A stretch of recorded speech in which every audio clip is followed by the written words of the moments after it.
ఇప్పుడు ప్రార్థన చెప్తాను, నేను చెప్పినట్టుగా మీరు అందరూ కూడా చెప్పాలి. ఓం నమో బ్రహ్మాదిభ్యో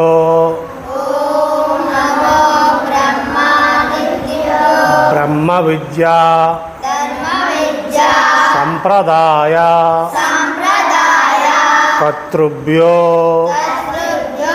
వంశ ఋషుభ్యో మహాభ్యో నమో గురుభ్యః. ఓం గురు బ్రహ్మ గురుర్విష్ణుః గురుదేవో మహేశ్వరః గురు సాక్షాత్ పరబ్రహ్మ తస్మై